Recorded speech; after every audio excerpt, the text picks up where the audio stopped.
This is OutQ in the morning on Sirius OutQ 109. Rich Merritt is here. Yes. Hi, Rich Merritt. Family squabble. You guys are worse than Derek and Romaine. Thank you, dear. That's why we're in the anchor slot. Anyway, Rich Merritt is the author of a book called Code of Conduct, and it tells a very, very interesting story. You were a Marine? Yeah, Is that true? 13 years. 13 years. And so, at what stage of the Marine did you, being in the Marines, did you go into the Marines knowing you were gay? Did you go in on the down low? No, I was actually asked when I was 18 when I joined if I was gay, and I didn't know what that even meant, really, so I said no. I figured that was the right answer to get in. And so, but did you have suspicions inside yourself that you...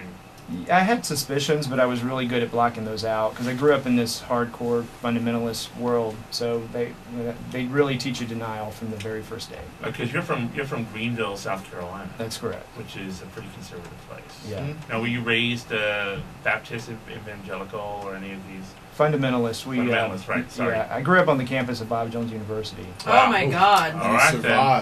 All right then. So this is very, very interesting because you realized you were gay. You came to the understanding while you were serving. Yes. Yes.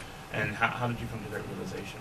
I think I was stationed in Okinawa, and getting away from my home was kind of helped me do that. And it was also 1992 when Clinton was running for president, and he was making this promise that he was going to let gays and lesbians serve openly, and a lot of people were talking about it. And I was 25 at that point and getting really horny, so I thought. At least he's honest. It happened. Hey, it happened. right on. Got the itch, honey. And so I met another lieutenant who there were rumors that he was gay, and I thought I'm going to see what this is about, and I did. So did you know at the time that you were taking a big risk by trying to find out what another serviceman was thinking or feeling? Yeah, but that's pretty big. That's I would imagine that the first move would be my first move would be to find a quiet part of town where no one's going to see me in my uniform. In a fabulous hotel. Yeah. So what? I mean, we had the officers' barracks, which was close. So, but were you thinking that? Was there a part of you that wanted to be found out, or were you kind of turned on by the danger of going after someone who was a serviceman? At first, it was just, human desire kind of trumps everything after a while, and that's what happened initially. And then as you start getting away with stuff, you start getting bolder and bolder. When I first went to California, I was stationed at Camp Pendleton. I said I would never go out to the gay bars in San Diego, so I went up to L.A., which was a lot further away from the base. And then while I was there, I met other people who said, oh yeah, go out in San Diego, half the guys in the bars are Navy or Marines. Wow. And so I found that to be, not close to the truth. So it's like a glass closet almost, wasn't it?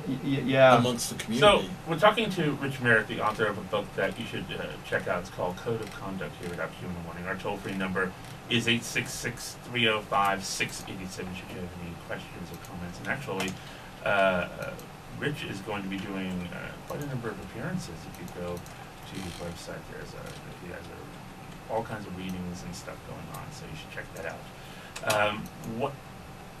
What ultimately happened when you started taking those bolder moves? Were you wanting someone to find out?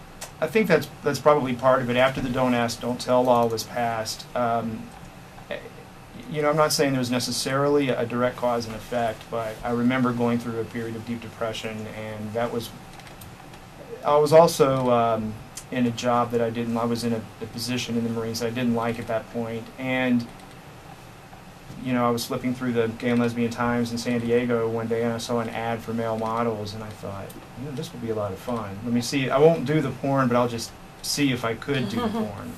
And I went down and auditioned for Dirk Yates. I was like, yeah, it looks familiar. Go on. And he said, well, yeah, I'm shooting a video next week, pay this much money. And I thought, okay, I'll do that. And my thinking at the time was, well, if anyone's going to turn me in, that means they've had to have looked at this video themselves, which means they're also guilty. And they would have to out themselves. I also had seen the Marine Corps deal with a gay porn scandal 2 years earlier. And the way they dealt with it was to hush it up as quickly as possible.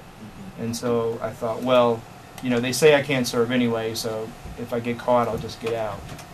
It was a stupid risk, actually. Did you ever just think, there's a point when I will be out, I can hold on?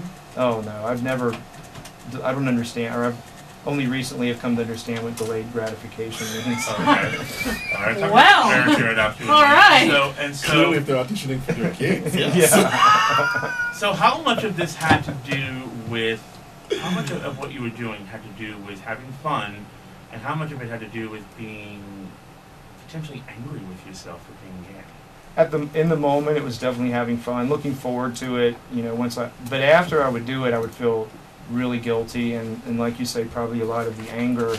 I would say, well, I'm never going to do another video, and then one of the producers or directors would call and say, you know, would you like to be in another video?